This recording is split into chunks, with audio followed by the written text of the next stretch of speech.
Hi, I'm Rasheed, coach, speaker, and author, and I'm so delighted to be back here for another episode. I've lost track of the number of the episode of Compassion Check-In with my now wonderful friends who are here, and we're so comfortable. We meet, by the way, at 12 noon, and so everyone's often eating and so on, and the people with mangoes, fruit. I'm impressed I'm actually very impressed by usually you come along with healthy snacks. So I'm loving the fact that not only is the conversation nutritious, but the choices of food that people bring along to Compassion Check-In is nutritious. Welcome to everyone. I'm just going to invite everybody just to say your name, and then you might want to say a bit more about what you do when we get into the conversation. But top of my picture is Aleksandra. I don't know if you want to say a hello and a wave, Aleksandra. Hello, everyone. Aleksandra is here. Hello. And next in my picture is Dr. Martin. Yes, hello and good afternoon. Hi there. I'm Dr. Excellent. Martin Patrick. My work involves employability and getting graduates employed, and I am a novelist. Wonderful. And next in my picture is Danny. Hiya, I'm Danny Silvestri and I'm a barber. Excellent. And next in my picture is Mia Morris. Oh, you're on mute, Mia. You're on mute at the moment, Mia. It would be lovely to hear your wonderful voice if you want to unmute yourself.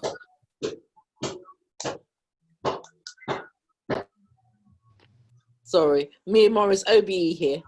Wonderful. And absolutely. And I'm loving the title too. I just love saying that, OBE.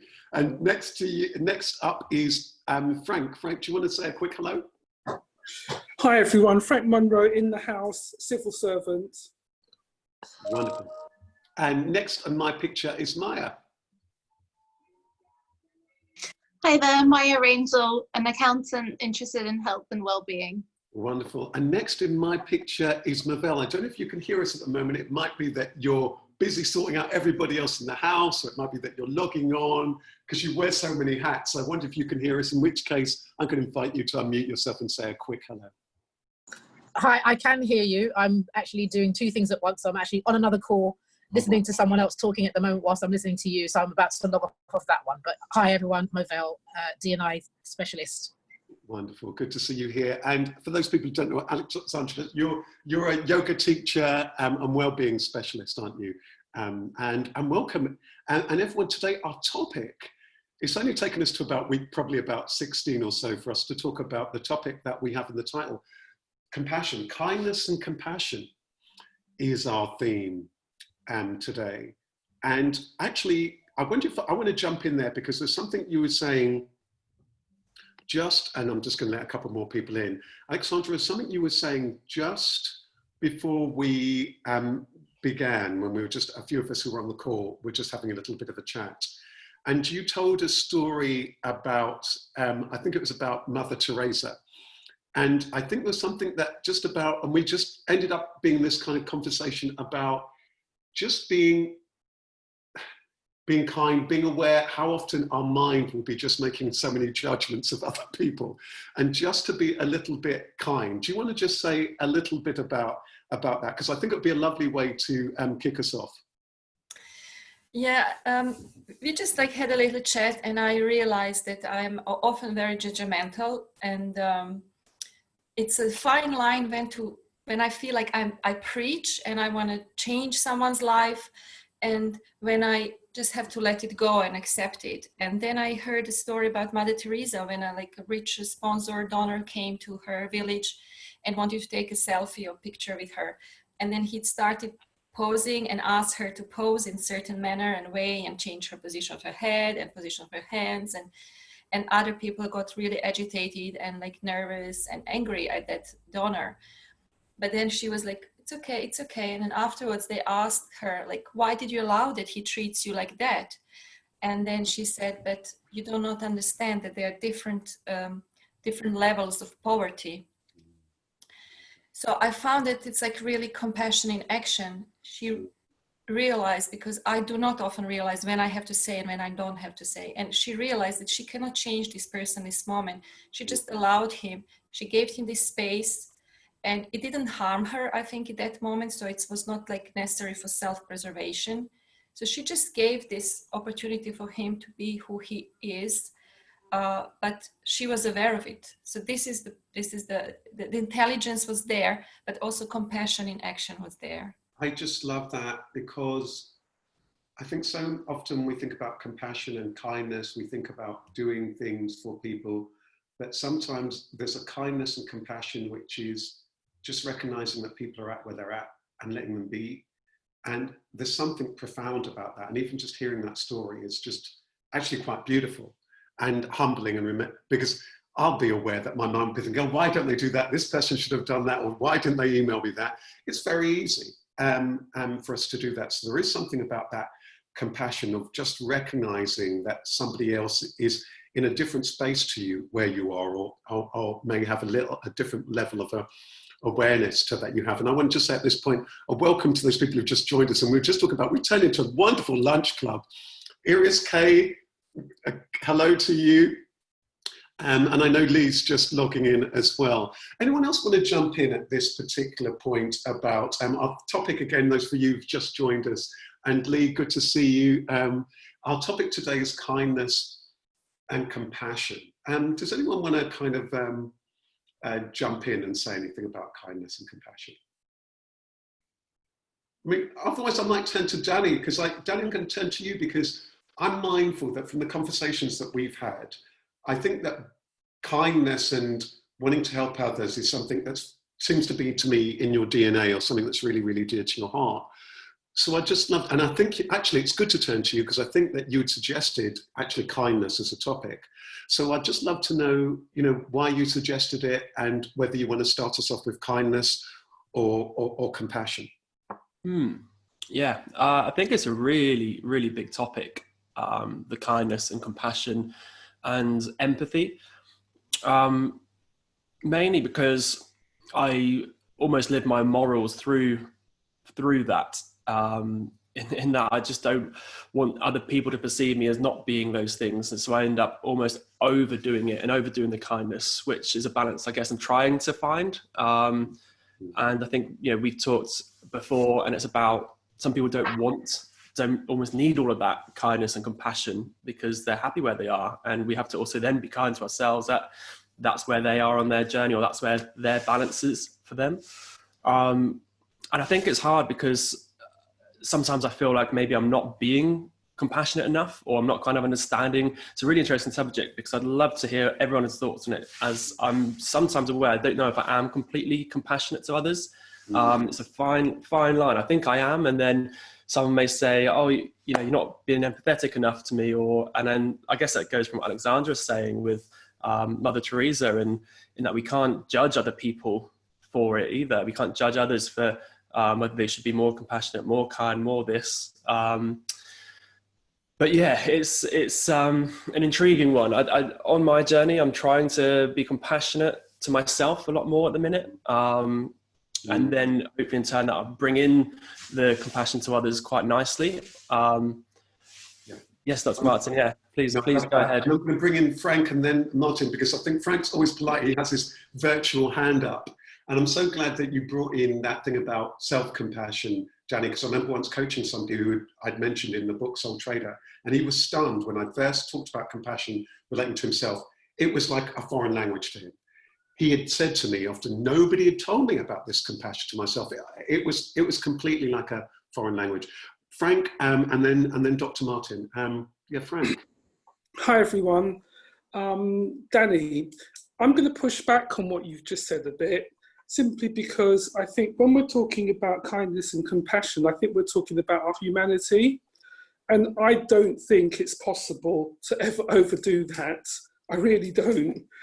Because I think for me, it reflects more about your person and you as an individual, how you treat and respect other people. What I would agree with you on is that we probably don't apply enough kindness and compassion to ourselves.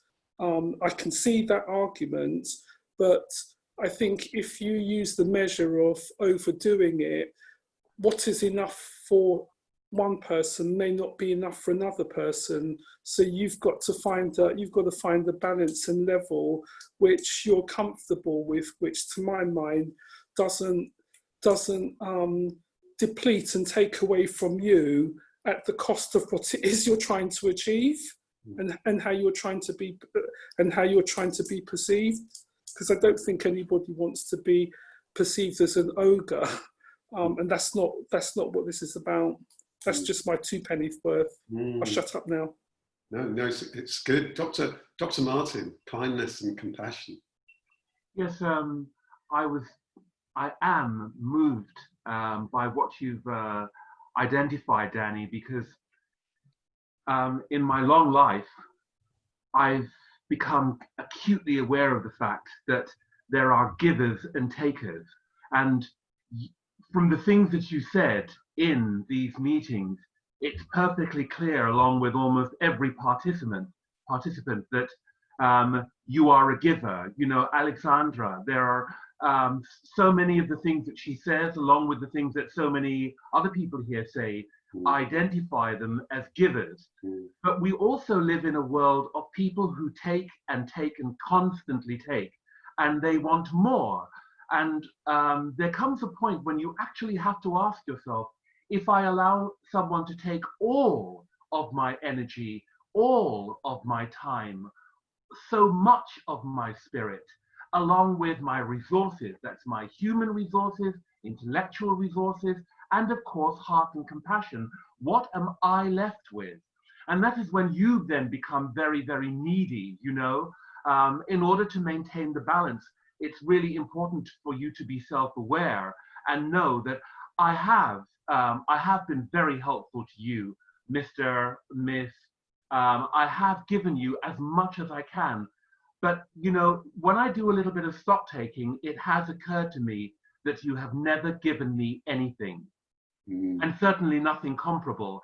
And it's really important to recognize that you get something back from the people that you're giving to that fortifies your energy and gives you the psychological and spiritual strength to keep giving. So there are limits on what you can give, because for people that take, they have no limits. They constantly take. I can see that. Wonderful. And I can see Frank's quickly put his hand up again. So Frank, I think there's something you're wanting to add, but Frank, there's something that I want to just jump in before I forget. It was fascinating hearing what you're saying there, Dr. Martin, because I think that's such an important thing for us to be mindful of. I've just muted Frank for a moment. I think there's a background radio noise, but just for a moment, and then Frank, I'm going to come back to you. Oh, the hand's down, so it might well be this. But there was something that you said that also it evoked something, because you know that people often say that cruel to be kind in the right measure. So you were talking about being aware when people sometimes take. And one of the things that's been in my consciousness recently is sometimes about, and I wonder if Lee, this will resonate with you. I think that a couple of times when you were talking about certain things in Buddhist teachings and so on, for me, there's something about, and you get lots of these wise people who are both seem to be compassionate and dispassionate at the same time.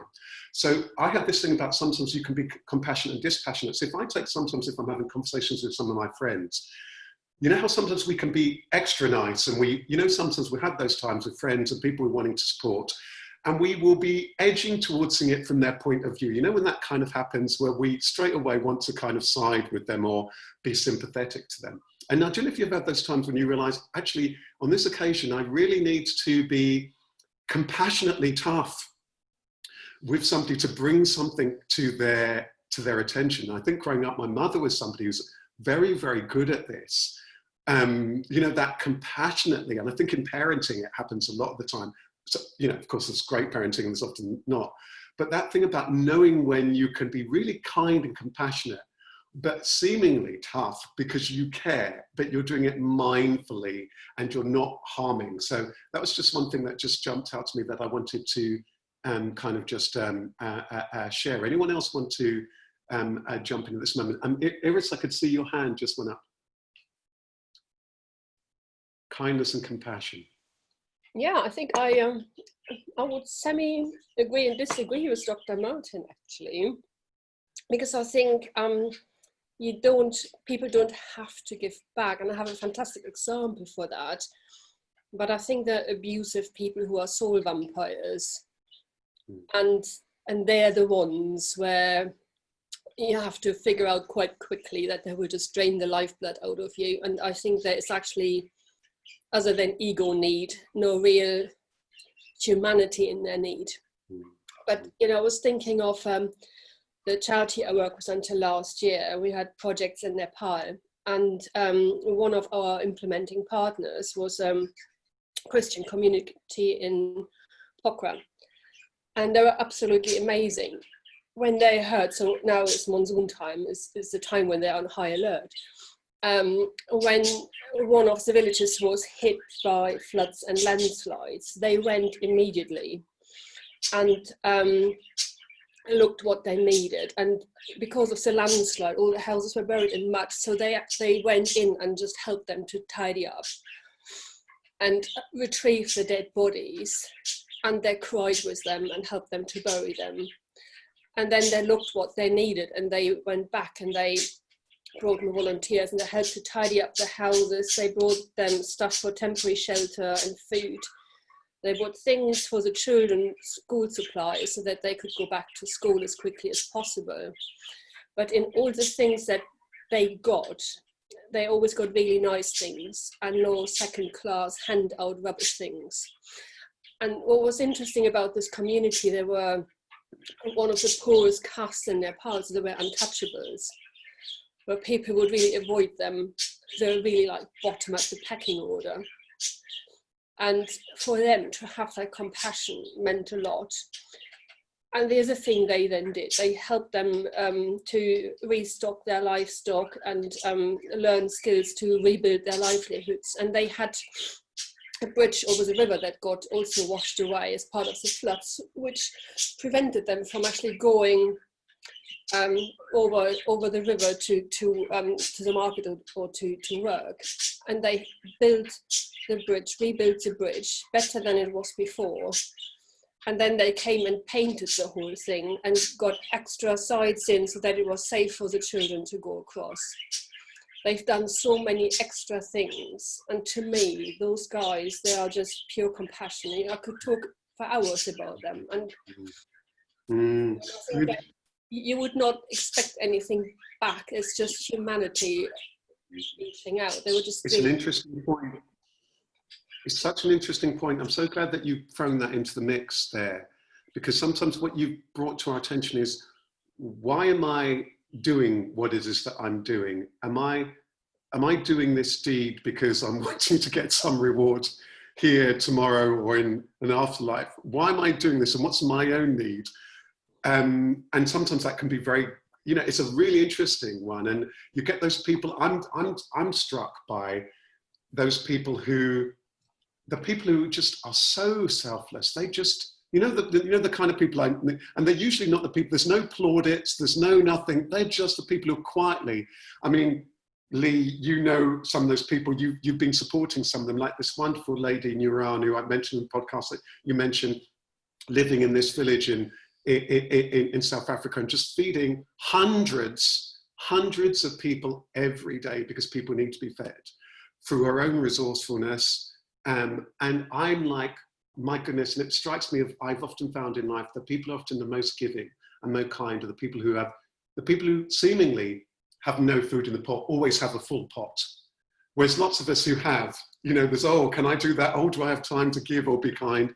So I think there's something incredible about some of those people. I wonder if there's anything you want to say about that, Lee. I just want to bring you in there, because I think it's a lovely conversation, the flow of this conversation about kindness and compassion. I think it's, having lived in India, I spent most of 15 years in India living there full time. And even though I'm from South Africa, and it's also, so much poverty, so much suffering. It's a different kind of suffering to in India, although it's, always across the board, suffering is suffering.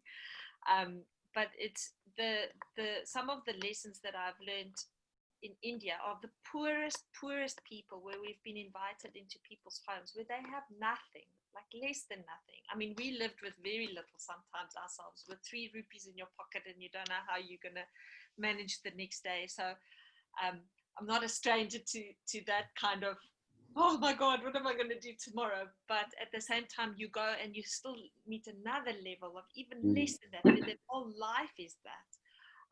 And then they are the people who are the most generous. You know, we've had rickshaw drivers who've had nothing, and you don't have any money in your pocket because you can't get to a bank or you can't do something. And they're the ones who give you the lift for free. And they take you all the way and help you carry your things and want nothing.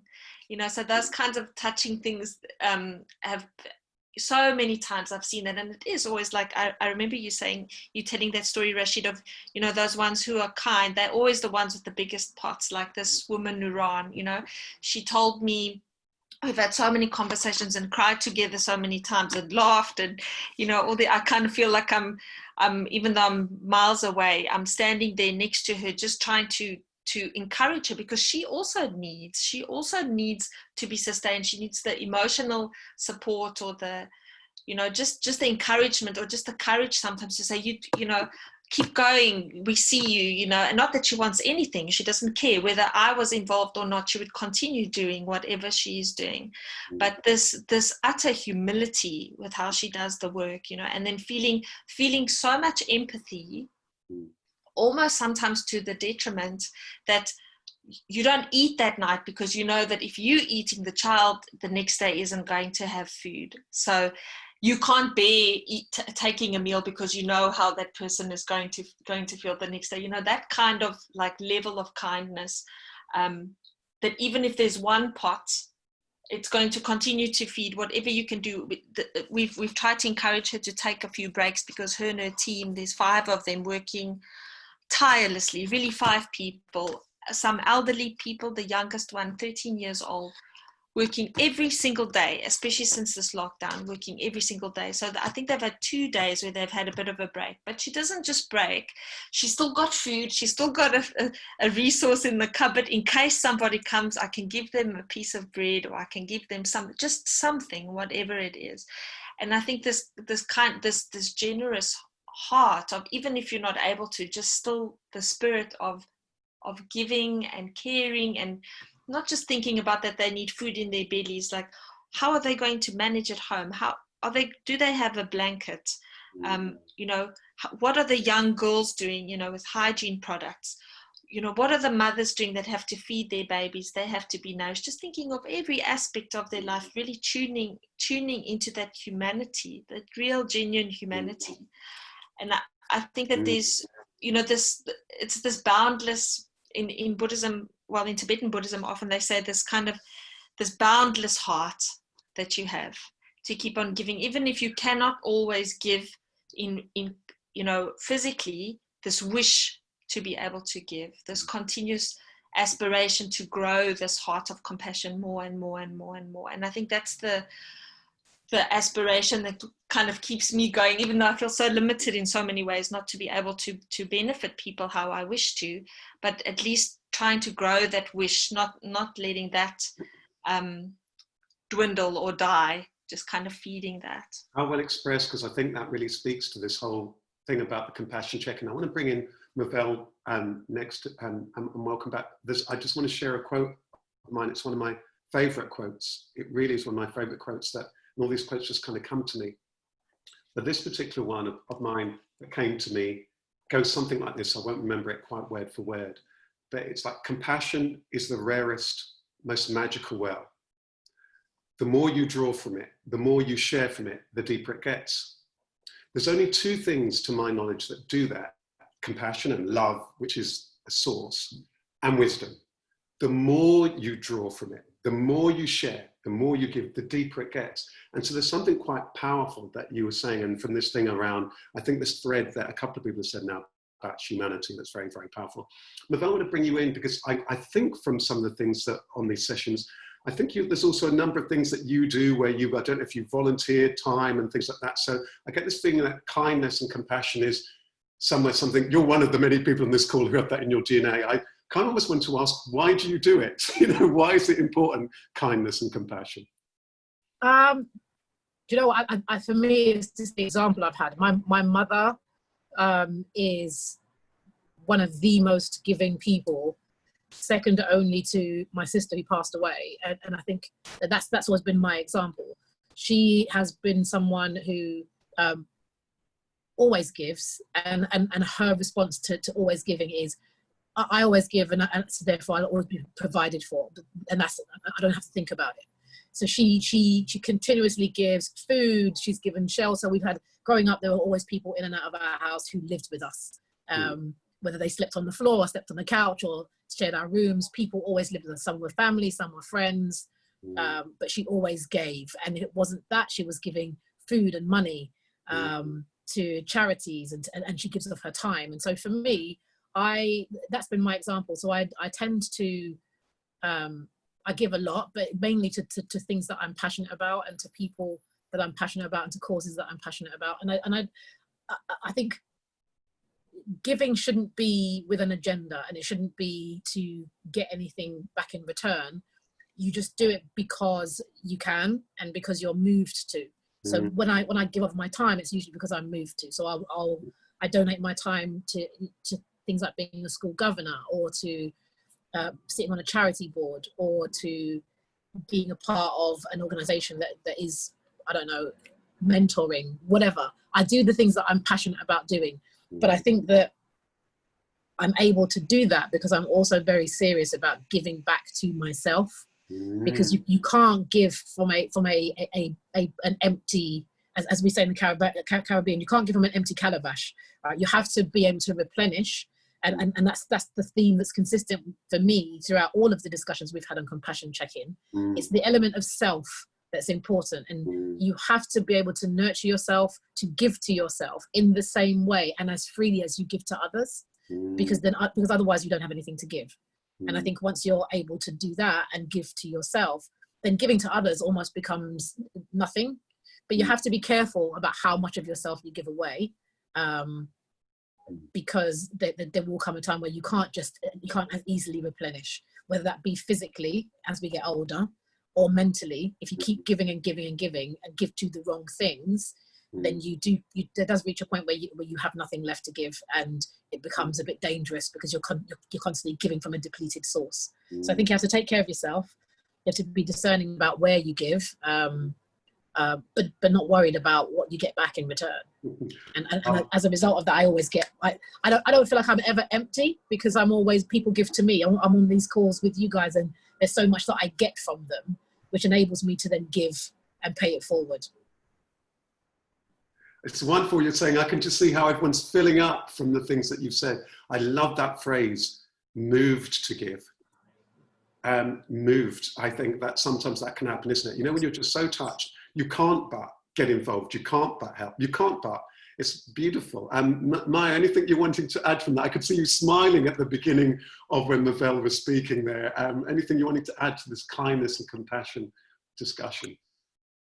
Yeah, I agree with all the comments everyone's made, and I do think, especially with kindness, there are different degrees of kindness, and in particular, people that give the most of themselves are also at most risk of needing to take stock of where they're at and look after themselves. And so, resonating with what Movell said, and finding ways to replenish or nourish themselves. So I think it is a fine balance in terms of how do you, live the life you want to live, and respond to the environment you're in, and give the level of kindness that you really want to give. And I'm really interested in what you said about the quote about the more you share, the deeper the well gets, because I think that is almost, it can be contrary to the whole concept of, if we give too much, we may not have enough for ourselves. But I also think in terms of kindness, it's not always about specific actions. And one of the words that comes to my mind is responsibility, and ability to respond to people and the environment around you. And kindness can purely be linking back to what Aleksandra said about with Mother Teresa, about giving people the space, and creating that space, which actually doesn't involve you doing that much, or potentially overdoing it, or like draining your own energy, but it's just about creating a space where you allow people to be themselves, and you listen and observe them and be with them. Yeah, couldn't agree with you more. Wonderful. I'm going to bring in Mia Morris at this point. Just one thing that just a tail end of what you were saying there, and that's just struck me. I think there sometimes can be this kindness. It ties in with what Aleksandra, you were saying, the story that you shared at the beginning about Mother Teresa, and the people saying, to the person who was trying to get her to pose in a particular way, there's different types of poverty. The kindness of not acting, of not responding, of not saying, not telling somebody off, the kindness in one's heart that sometimes when we don't do those things, the realizing that somebody's just at where they're at for me is really, really, it's beautiful. There's something poetically beautiful about it. Mia Morris, OBE. And then Frank's got something to add. I agree with most of the things that have been said, actually. Kindness is what we all aim to do every day alongside gratitude. I think it was Oprah Winfrey talked about having to be grateful for 3 things a day. So at the end of the day, you go to your bed and you record your 3 things that you're grateful for. And in it is about being kind, actually. Always being kind. But it's a Caribbean tradition, and I speak quite highly of my Caribbean parents. My dad was a tailor, and he used to make a suit for anyone who had a job interview to go to. Long before Dress to Impress, he would say things like, well, you've got to sit down and you've got to be able to look the people in the eye, so you need a good suit. So when you get paid, come back and pay me. Beautiful. Just beautiful, just so beautiful. And Frank, you wanted to just add, that's just so beautiful. And I can just see how everyone's just filling up with that, that nourishment that we get when we hear of those acts, which are just incredible. And some of them are, Frank. Yeah, I just wanted to add to that, because I've been thinking about, about not overextending yourself in terms of how much you can give from your sometimes bottomless trough. And it immediately brought me to my mother-in-law, because I will say to everybody that my mother-in-law is my favourite person on the planet, really, really is. And when I'm asked why, I say simply because she makes everybody she comes into contact with a better person, just by how all of the things that we've talked about today, like where she lives, she's in a flat, 95, she's pre-COVID, up and down every day, people knocking on their door asking for favour. And I'm just saying, to me, she's my role model. If I could live up to a fraction of that, because I said just being in her presence makes me feel happy and good, and she doesn't have to say anything. She could just sit there, but just being in, just being in that space. It's just so beautiful what you're all saying. I think that one of the things that just jumps out to me is that we live in a world where often we become so conditioned to be the things that we need to do or achieve or to get, that this thing about that kindness of just being or sharing, because we can, for me, I think there's something Movell said that also struck me. But there's something about what's the way, for me, one of the things I've been thinking about a lot recently, what's the way in which you can give? I think we're all different, and it might be just something very subtle. With one person, it might be a time or a phone call. Somebody else, it might be a little bit of advice. I think it's really important to think about what's the way that I can give that in a way that is that is easy for me to give, that or natural for me to give, because then I think it helps. It just is then just so easy, because sometimes we often look at what somebody else is doing. Oh, I couldn't do that. No, maybe you can't do that. Maybe you can't make a suit, but maybe you could just be there, spend a few minutes, give that person 10 minutes of your time or whatever it might well be. I think it's quite powerful. I think that I'll never forget when I volunteered for the Samaritans was a Samaritan volunteer for a number of years, and I was co-director of the Samaritans in central London, which was one of the best things I ever did, the volunteering. At that time, I'd been a very me, very egoic singer, me. It's all about me. Everything was all about me. And I remember that when I would go in to do my shifts, I remember describing that this was the one time that I'd come in, it was like leaving myself at the door and just being available to somebody else. And they said, when I was training, they said, as much as you'll be helping other people, what you get in return will far outstrip it. And it's true. It's so true. Danny, please.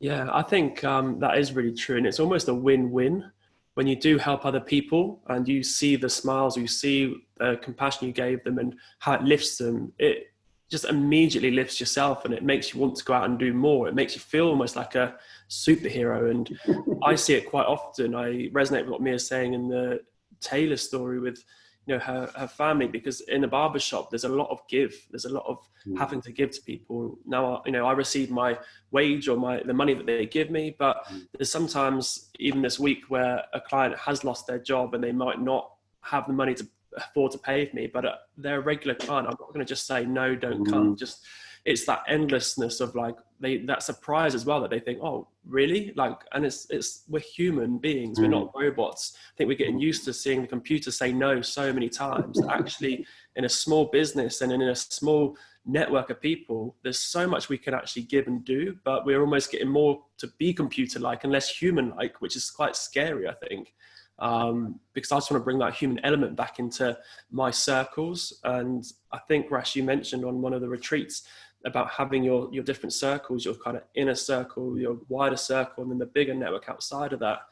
And I think what I was mentioning at the beginning was perhaps when I think about each of those circles, my compassion and love towards the group of people within these circles does change, because on the wider, bigger picture, on the grand scale out of there, my compassion and energy is very different to the ones that are close to me and my loved ones. And so I think when we're talking in an overall grand scheme of compassion, I think, you know, we all agree we all have endless amounts of it, but it does change depending on who it is that you're dealing with. And just one other thing as well before I pass on the mic. In my head, it's almost the thing that resonates with me is the language that I use to be compassionate towards the other people, to anyone else who I'm offering it to, because somebody might not understand my language because they speak a slightly different one. So if I'm really compassionate, I would learn to listen more, use my ears to listen to them and what they're needing and perhaps how they're wanting me to be compassionate towards them, because just me giving them a hug might not do it for them. It might mean that I need to do something else. Whereas to another person, all they need is a hug, and then I'll give that to them and then they'll be wonderful. So I think it's being in tune and listening a lot more before then giving is actually quite important. So true. And just before I bring Frank back in, it reminds me of something you said there. It reminds me of a song that I've always loved from the 90s. I love my music. There's a group from the 90s called Reef, and they had I think it was about their second or their third hit was a song called Consideration, quite different to their other stuff. It's a ballad. So beautiful, beautiful song, beautiful video. And it begins with the line that often comes into my mind: I don't think that kindness is a weakness. And every time I hear that, it just touches me. You know, there's something about that thing about being considerate. There's something so nourishing about it. Just, really just remarkable. Frank, I think you had your virtual hand up, and then Maya. No. I'm Maya. rubbish. I forgot to put my hand down. Yeah. Okay, Maya, please. Yeah, I came across an interesting quote the other day about how our culture's been financialized and how, you know, we've moved, there is the shift away from actually valuing things like humility and the value attributed to it. So I would say that kindness is just so far removed from anything financial. And linking into what Lee said about people sometimes that are in the most poverty actually have the most to give. It's because I guess they're not clouded by greed or by money. They're able to give who they are to others.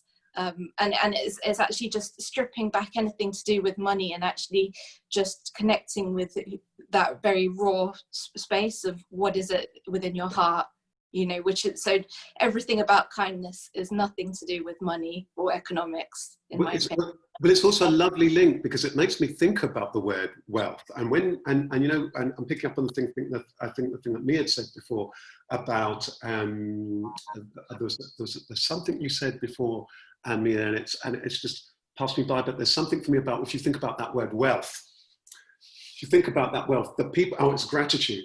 Mia, we talked about gratitude. When we show up with this attitude of gratitude, the bowl is instantly full. So you don't have, your starting point isn't this thing of lack. When we start, you know, so for me, you know, starting every day with a big bowl of gratitude is very powerful, because you then don't get caught up into this, oh, woe is me, I've got to grab more and more and more. You feel as though you have plenty. It's a different energetic. You don't feel as though you're lacking in that kind of way. You feel as though you have something to give. You don't feel as though it's going to be replenished. So I'm so glad you brought that thing in. You're wealthy in so many different ways. Iris, please. Yeah, sorry, I have a tweeting bird and a bone crunching dog in the background. So it just crossed my mind as well that actually there is also something in allowing people to give and being able to receive, that there is a compassion in that. And there's just one thing, when I went to, I volunteered in Uganda in the time of the rebel war, and we were working in refugee camps. So these people had lost everything, and there were massive camps 2 miles away from their villages, and had suffered all sorts of atrocities. And they were massively generous. There were so many people who just picked up other people's children who had died or just hadn't made it to get into safety, despite the fact that they had nothing. And you know, you think here you just need a virus and people start fighting over toilet paper, and in other countries where people lose everything, you know, they even take each other's children in. And there was one instance when we visited a camp, and they insisted to give us a drink, and they had a small bottle of Coke for us, and the price of that for them would have been a day wage when they worked somewhere. And it was I found it actually really difficult to accept that gift, you know, and it was quite moving, because they said grace over the bottle of Coke. But you could not take that, you know, or you could not refuse taking it, although it was actually really hard to take that from them. You know, there's something really interesting that you said there. I think it's a lovely segue to, I want to put you very briefly into breakout rooms, because that thing about also giving, you know, receiving and receiving. So I want to ask you, in your breakout groups, what's the greatest kindness that somebody's ever shown you? And what was the impact of that? It might be, or whichever one comes to mind, it might be something that comes to your mind. I'm only going to give you 3 minutes, so it's going to be very, very brief and concise. What's been the biggest act of kindness that somebody's shown you, and what was the impact of it? So over to you, my friends.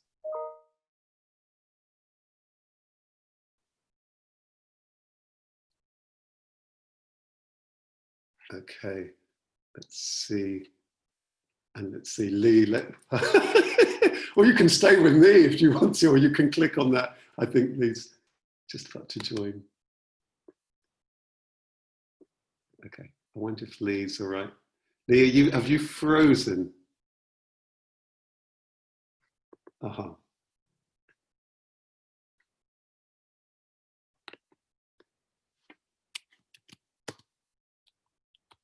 So I've sent them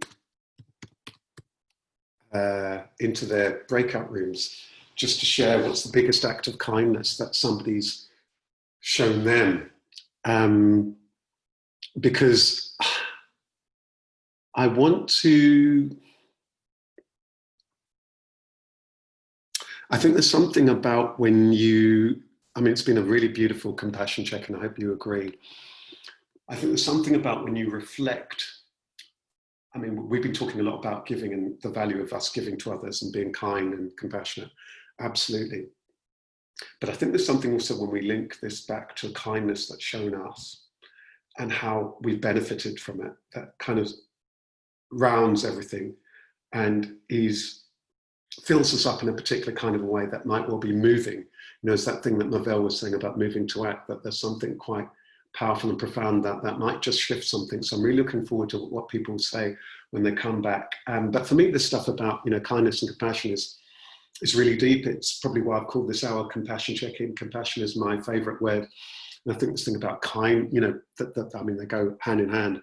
I think of, I think it's Dr. David Hamilton, who does a lot of work. His work is all around this kindness and that science. His background as a scientist, about the science about what kindness does and being kind and how it makes us feel good, and just, you know, just from a scientific point of view, what it actually does. Apart from the fact that, you know, morally it's a great thing to do. It's really, really interesting. So it's going to be really interesting to hear what they say when they come out of their rooms. And I'm just really, I'm really, really excited. Yeah, I'm just really excited. I'm, you know, so many of these compassion check-ins I've absolutely loved, and there's a particular energy that this one has that I'm enjoying so much. I hope you're getting some of that. I want you to just think about, whilst they're in their breakout rooms, what's the biggest act of kindness that somebody's shown you, or compassion? Just write it down. What have been those times where people have shown you kindness, and what was the impact on it? Maybe people helped you personally, maybe it helped you when you lost your way, maybe people just gave you things, supported you. I remember actually, I may have shared it here just before I bring them back, during COVID-19, at the time I was self-isolating because I think I had some symptoms I didn't know. I thought it was very early on, so I thought, better stay in, better not do anything. And I think I've told this story, and I think I'd heard that my mum cooked some famous jollof rice. So I was like, if you're doing it to my sister and my brother-in-law, you know, if anything, I'd love some rice. And they came round and they dropped off like a bag full of food, this, that, pizza, you know, rice, there was the rice, there was this, there was that, there was cans, there was bottles. It was incredible. It was touching. I was so moved. I was just so moved by it. There's something about the power of what that kindness does to everyone involved that is quite profound. Anyway, I'm going to bring them back from their breakout rooms now. It's going to be just so interesting to hear what they've got to say. Let's just see. I'm just going to make a note of what rooms they were in. Danny, Lee, Maya. We had Frank and Movell. And we've got Dr. Martin and Mia. And then we've got Aleksandra and Iris. Right. Wonderful. They're about to come back. They're still enjoying the last bits of it in their rooms. I always love this when, you know, you send people into breakout groups. Sometimes people are very, very quick to come back. Some people, it's like very much a last minute thing that, you know, they're just wanting to enjoy every moment. Welcome back. Welcome back, Dr. Martin. Good. I'm really looking forward to, Dr. Martin and Mia are back. The others are all coming back. And I'm going to turn to you both first. Dr. Martin, can I turn to you first? You and me are in the same room. Anything you're wanting to share of what emerged from your conversation you're sharing? Some things are confidential, so I can't say some things, but I will say that what I identified as very clearly the most inspiring love and kindness and consciousness came from within my own family. Yeah, it could never be an employer. That is completely and utterly impossible. I have never worked for anyone where I can say, I love them, and their business relation to me has been loving. Never. And that's telling in itself. Family, definitely, very definitely. Beautiful, and I think that you also raised such an extraordinary point there, isn't it? That why is it that for someone we spend 5/7 of our lives, that people often don't have that experience in terms of the work or the workplace? People don't find as compassionate. Mira, anything you wanted to add to that from that? Well, just to say, Rasheed, it was the way you came into my life was one of the things that we met at an event at the British Library, and I used to do author tours when I used to do Black History Month website, and Rasheed never used to charge me. I used to be able to palm him off with fish and chips at the end of an event, and he used to always do my authors, read their their scripts, read their books, and do a fabulous job of interviewing them. So it was a real joy. Well, I've got to thank you for that also, Mia, because it's a real joy, because some of them, wonderful people, including people like one of my favorite, I mean, they were all brilliant. Mallory Blackman, Benjamin Zephaniah. I mean, so many of them, I mean, just a joy. I mean, I mean, what can I say? Who should we turn to next? Frank, and I think Movell, were you in the same room? Who wants to kick us off? We were indeed. We said we were very fortunate to have some of the common people in our lives that shared, that looked and supported us. But I also said that for me, it's one of the people who's not here today, Rob. When I was literally on my knees, he literally, mentally, physically, emotionally drowning, he was swam out and literally dragged me back in, and literally like the $6 Million Man, for those of you old enough, just rebuilt me. And that was a textbook example of selflessness and going the extra mile, and made me understand what true brotherhood was. Wonderful. Oh, you're going to have to make him watch this back. He'll be really touched. Movell, anything? No, I'll deny it. Yeah. Movell, anything you want to? He knows. Yeah. He knows. I was just saying to Frank that I struggled a little bit with finding an example, and that was only because I feel like in my life I've had so many different areas where I've needed people. So I've talked before about the fact that my dad had Alzheimer's and my sister had MS.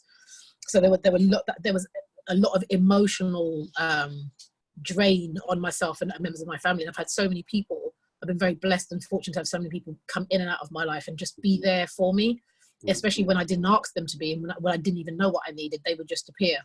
Whether that was to kind of give me some food, or take my daughter off my hands for a few hours, or listen to me cry, or just make me laugh. So for me, it's been an ongoing kind of cumulative effect of. Wonderful. Oh, you've just muted yourself right at the end of that. You're saying the cumulative effect. Yeah, it's the cumulative effect. Rather than having one specific example, I've had loads of people in and out of my life who've kind of just been there when I've asked them to be and when I haven't, and they've kind of just appeared. Well, you made me think of just something before I turn to Danny Lee and Maya. Reminded me of the line from a song of mine.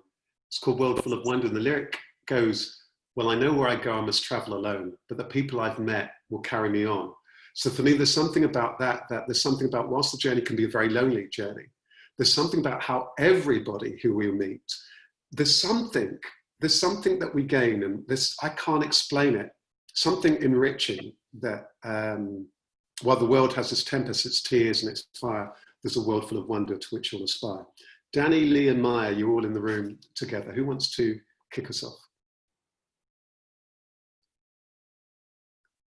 It's lovely. Okay, I'll start. Yeah, I was saying, so again, I feel like I've had so many acts of kindness bestowed on me over the years, but most recently is probably when I decided to take make a career change. Just the compassion and kindness that my husband showed me, and I would also say the kindness actually from within myself that I gave to myself to make that decision, which is something I've never done before. So kind of linking back to what we said before, that sometimes we don't replenish our own pots, or we don't even recognize where we need to be kind to ourselves. And over this last year, I have made that shift. So I would say it's both my husband and myself in this last year. Wonderful. Well, and now I'm going to tell the other two people in your group, I'm hoping to speak to both of later on today. Danny and Lee, who wants to go first? Lee, do you want to take the mic? Because he's a singer, he doesn't need the mic right now. He's also a singer like myself. So we'll have to get you to sing one of these days.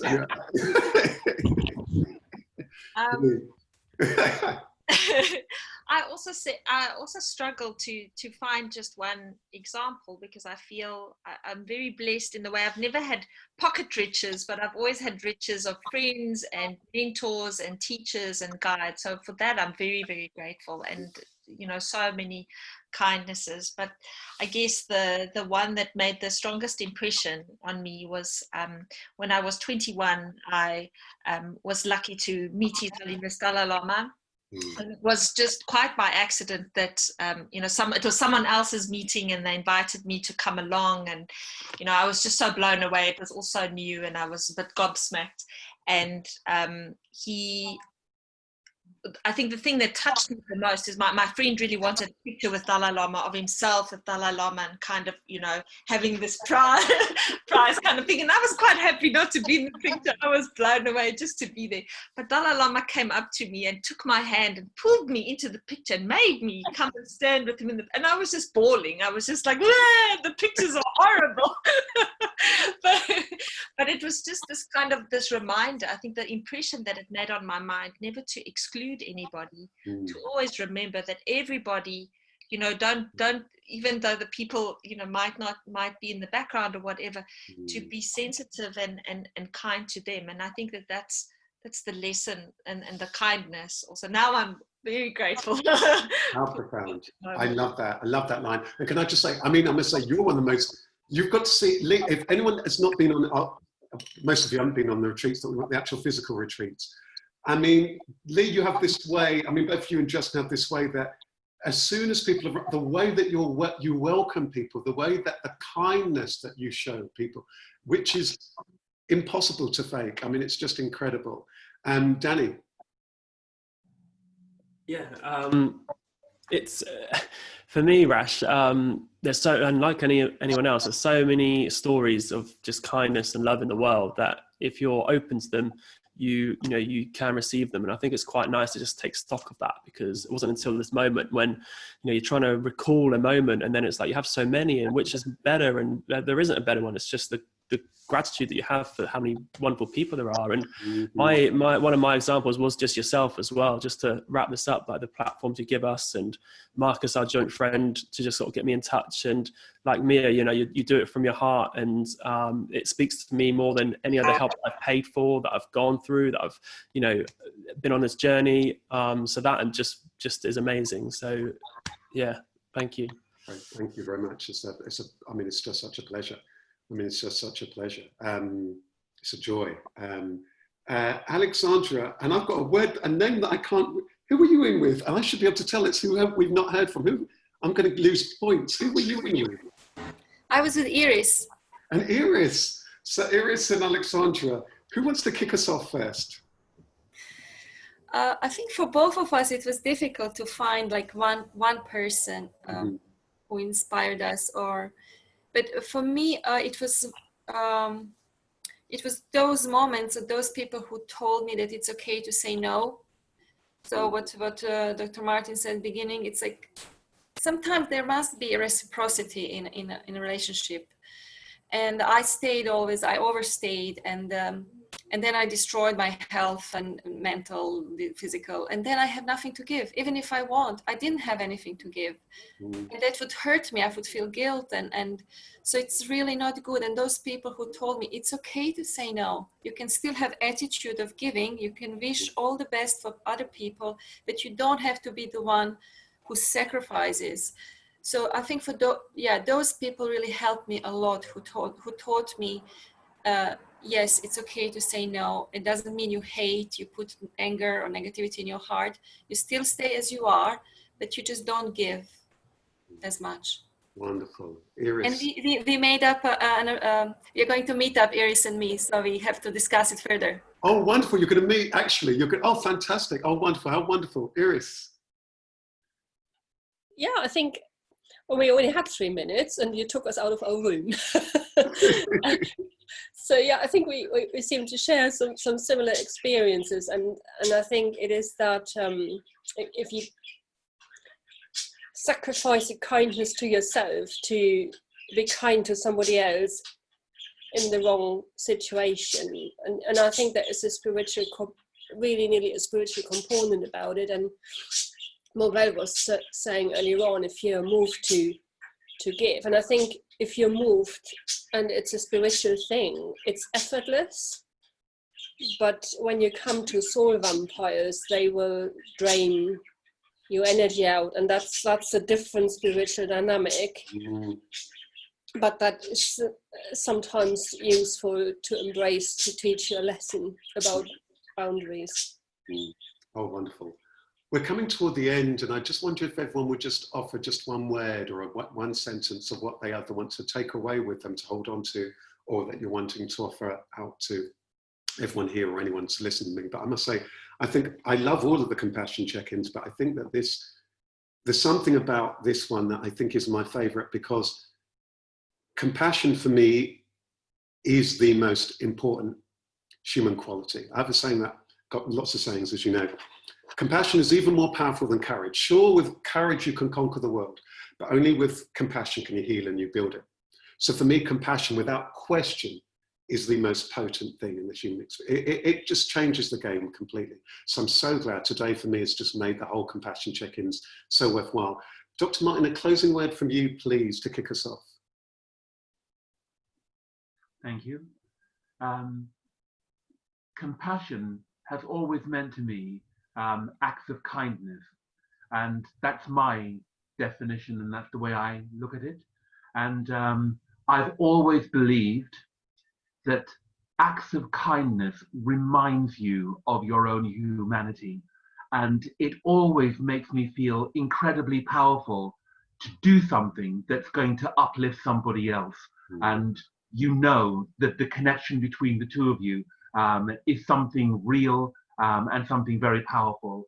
So I always believe that acts of kindness will come back to you, because if nothing ever comes back to you, you don't have anything to give.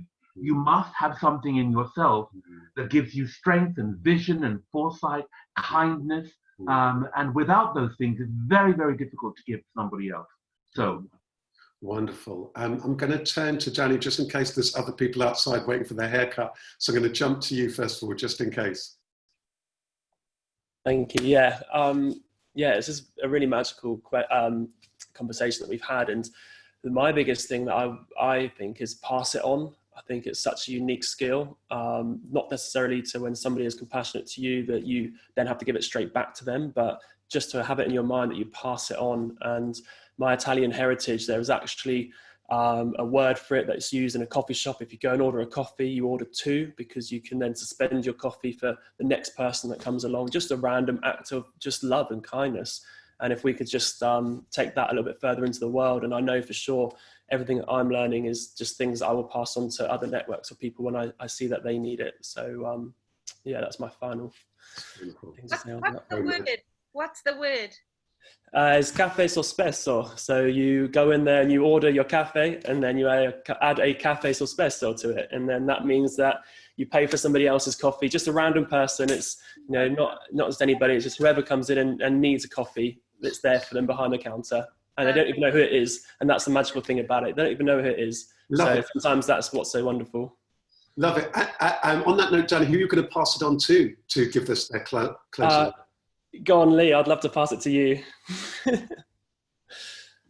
Thank you. I'm ordering the next one for you and for whoever else wants.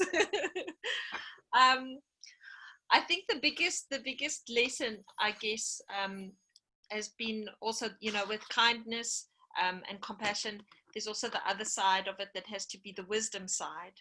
So always this balance of the wisdom and the compassion, because sometimes the compassion and the kindness, you just want to give and give and give. And when you depleted, maybe there's even more to give, but you have the sense that you are depleted, that's where the wisdom comes in, to try and balance that and to be discerning enough to know what your limit is. Maybe you don't, maybe you can still extend and expand on that, but at the same time, to have that balance, that they always say it's like the two wings of the bird, with the wisdom on the one side and compassion on the other side. So that's kind of my aspiration to master, hopefully one day. Wonderful. Well, who do you want to pass the baton to? Pass it to Aleksandra. Aleksandra. Yeah, the two wings, I also thought of that, Lee. Yeah, I just feel like wisdom for me is connected with gray hair. So yeah, I'm hoping now it's the wisdom is coming. I mean, I really feel that. I hope so. Next 50 years that I can really embrace it and develop without losing compassion. Because I always, as a child, I always wanted to, when people, what do you want to be? I want to be this old, gray-haired lady, and like who will die healthy and happy. And I'm like, that's strange. But for me, that's like my perfect, you know, what I'm aiming for, just being like really old and being wise and still keep my heart, but like being more wise so that not to diminish my energy, and just keep giving and thinking of a gratitude pot that also Mia and you reminded me of, just like not to complain and be grateful and just continue contributing with attitude of gratitude and compassion and in action. Wonderful. Who do you want to pass the mic to for their final closing word? Mia. All right. Got a quote from the Bible. Kind words are like honey, sweet to the soul and healthy for the body. Beautiful, beautiful. Who do you want to pass on the honey, without which we wouldn't be here? Maya. Hi there. Beautiful words. So I would also say kindness is about being responsible to your environment, and that's both internally and externally. So remembering to be kind to yourself as much as to others, and live your life consciously with that in mind. Wonderful, beautiful. Maya, who do you want to pass the mic to? Who haven't we heard from? I think there's 2 or 3 people we haven't heard from. About 2, I think. Have we heard from Iris? No, we've not. Iris? Okay, I just had this out of the box thought earlier on that actually prayer is sometimes a way when you don't know what else to do, or you can't be with somebody or reach somebody, regardless of faith, religion, etc., can actually be, I think, a very powerful act of kindness as well. Wonderful, wonderful. Thank you. And I think you can only pass the mic to Frank. Am I right? Yes. Bye, Mum. Bye. Yeah. I'm just saying goodbye to my favourite person, right? See you later then, Mum. Okay, take care.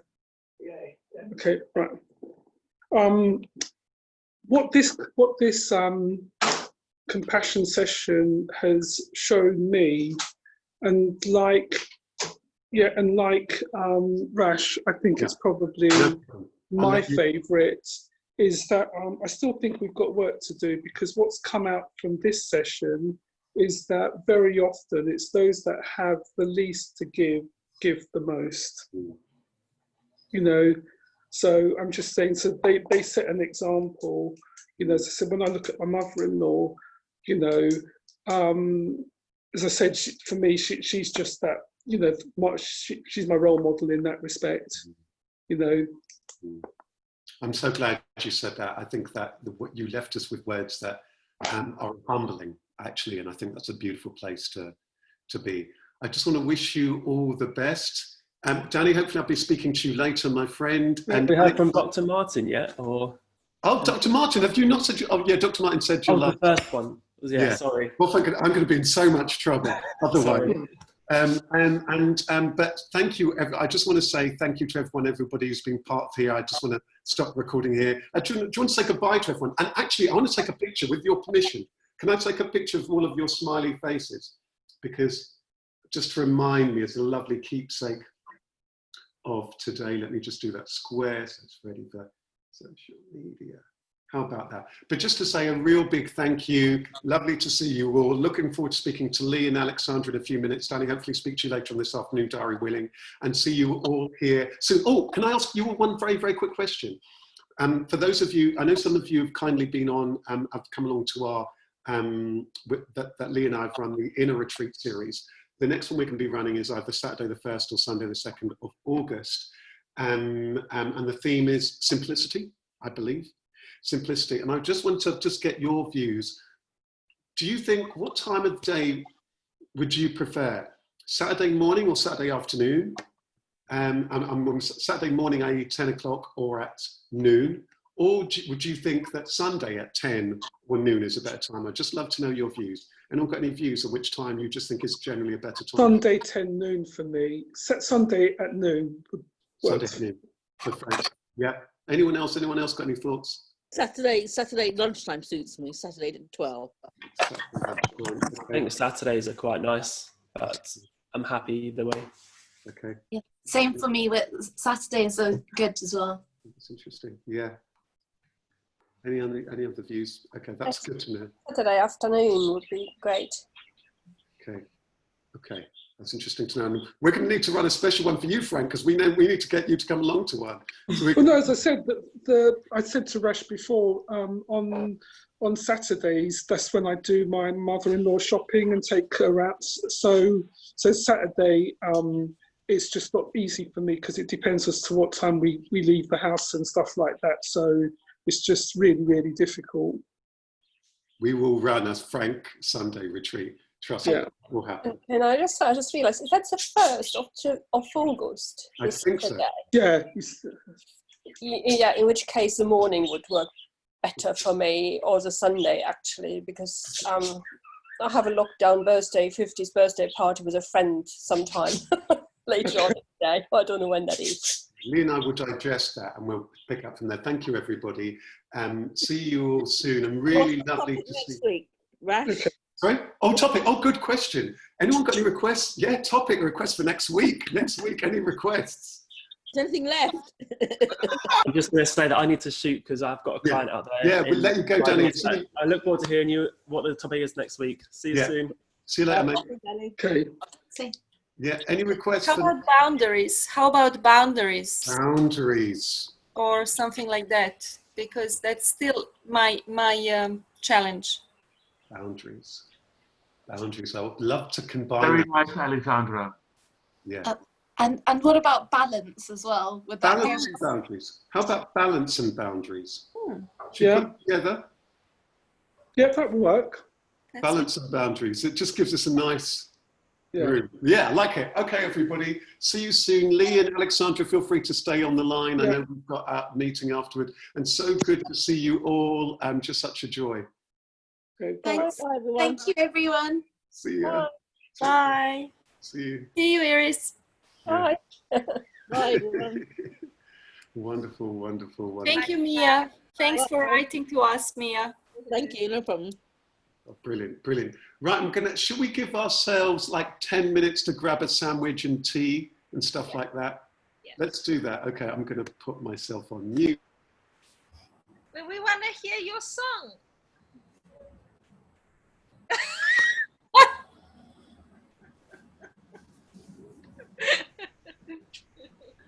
Okay, see you all back in 10 minutes.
Haley, did you have something to eat? Yes, I had a late breakfast, so I'm not hungry. Yeah, me too. I was just eating now when we started. That's why.